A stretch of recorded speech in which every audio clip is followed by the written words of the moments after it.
don't I? Who designed the Frazer Nash badge?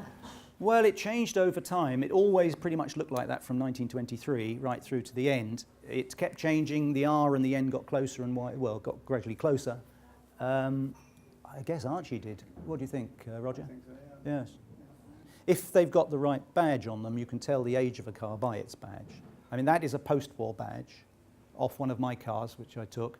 Obviously the nicest of the badges because it had developed to that point. The early 1920s badge is, frankly, amateur. Yes, sir. Roger. All Frazer Nash BMWs right-hand drive. I think they were, and there are other non-Frazer Nash BMWs that might be right-hand drive if they went to other parts of the world. They went to Argentina and India.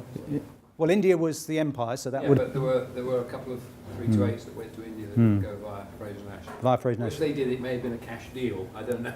Well, many cars were right-hand drive in those days. Thailand still is right-hand drive. Sweden was right-hand drive. And Argentina changed in 1938 to left-hand drive. Before that, they were right-hand drive. We'd all be right-hand drive if it wasn't for the French, who've confused the issue. Probably. Do the French boats pass on the wrong side as well? You mean on the other? On the other side, yes. Yes, Mark. I presented, I showed you a badge. Oh, yes. Which is the BMW rounding with only the word Frazer Nash on there. And if you look on the back of it, it says Frazer and Company Birmingham. Oh. So there were people who wanted the Frazer Nash BMWs, but they didn't want they didn't want the BMW Connection. Didn't want that nasty German name. So presumably Aldington had those made in Birmingham. And there were a number of cars that were fitting in those badges. And the made in Germany little plate on the side of the bulkhead was either taken off completely or riveted up face down. So the anti-German feelings were running pretty high. Even in the 30s.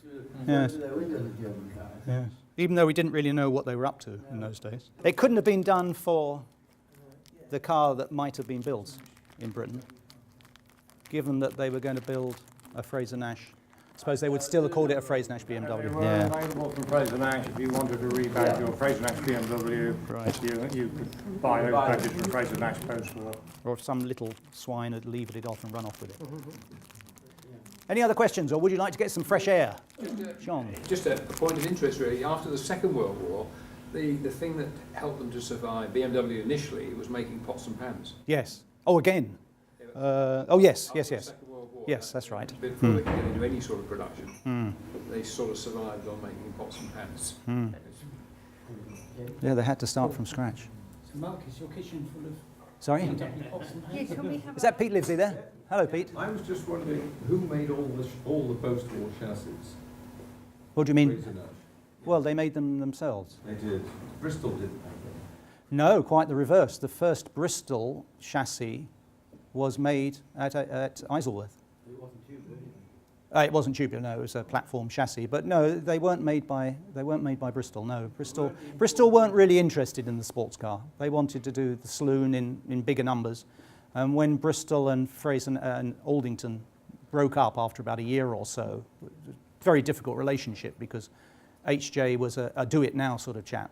Let's not have a meeting. Let's not discuss this. Let's just do it. And the Bristol were absolutely the other way. So their relationship didn't last long.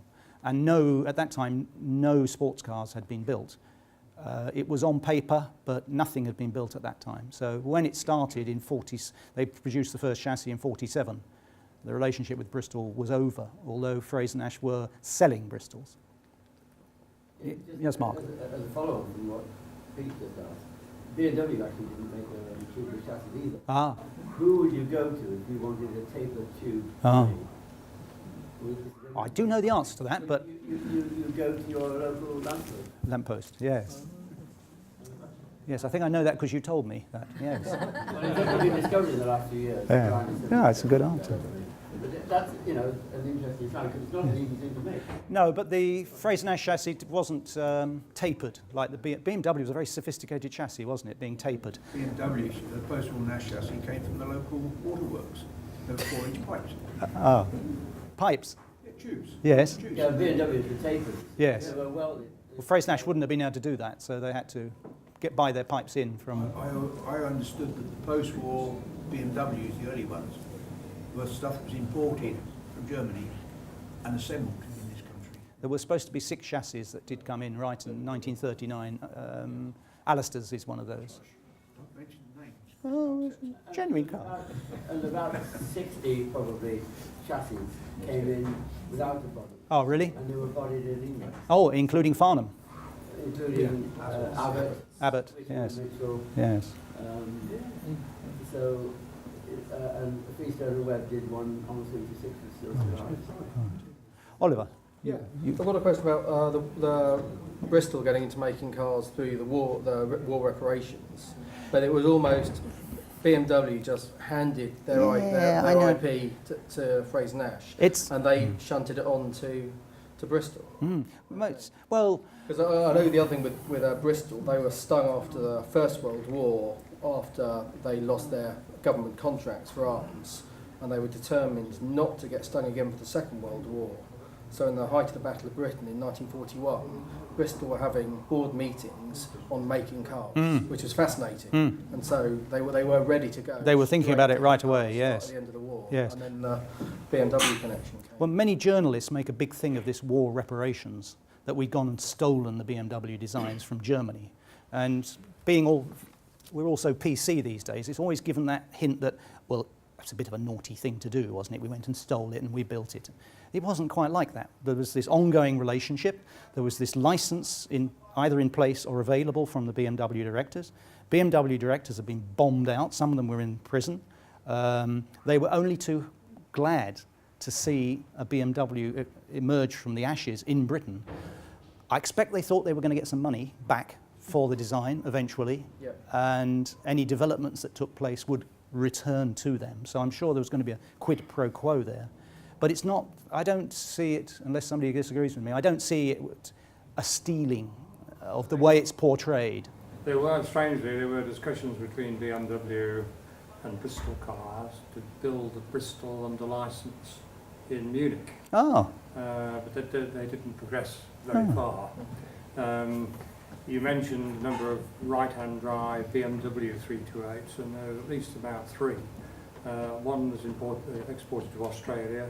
One of our members owns one, and in fact, when my father advertised on my behalf for a Frazer Nash BMW 328 in 1957, and one of the people who replied was an owner of a genuine 328 right-hand drive 328 BMW, and he emphasised in his letter this wasn't one of these Frazer Nash copies. This was a proper BMW. But of course, they were all made on the same production line, and the car production pre-war was in Eisenach, which, as you rightly said, it was in the east. Germany. Yes.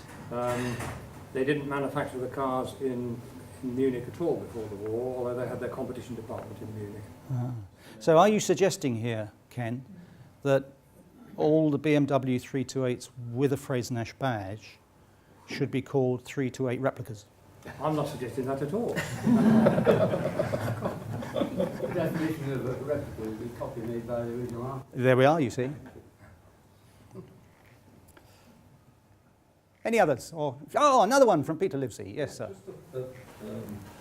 I'm wondering, James, why Frazer Nash went to a huge amount of trouble making blueprints of the Frazer Nash engine and subsequent Bristol cars. What are your thoughts there? You mean the drawings we've got in the archives? Yeah. Well, we know that until Frazer Nash AFN got back into car production, and even after probably, they were staying alive by trading in BMWs, which was their business. And even through the war, they serviced BMWs. So there was a demand by BMW owners for spare parts and things like that, which were no longer available from Germany. They couldn't bring them in. So Bristol made, part of the deal was that Bristol did make BMW parts, which would then be sold. Whether Frazer Nash made them, I doubt. They wouldn't have had, I doubt, but they might have done. I think they came from Bristol. But there was demand in the late 40s into the early 50s for BMW bits and pieces to keep the cars going. Were they metal? Who knows? Who knows? Well, Pete could tell you because we've got the drawings. They'd for BMWs, they'd have to be metric, weren't they? But they did convert everything over. Gets a bit esoteric at that point. They used a lot of proprietary accessories from UK manufacturers, which were all okay. Well, there were hundreds and hundreds of BMWs still on the roads, very decent cars. And you know what it was like at the end of the 40s. I know we were all a bit young then. But any car that still went forward under its own steam was extremely valuable. You couldn't get a new car. I remember my father went to the motor show and signed for about...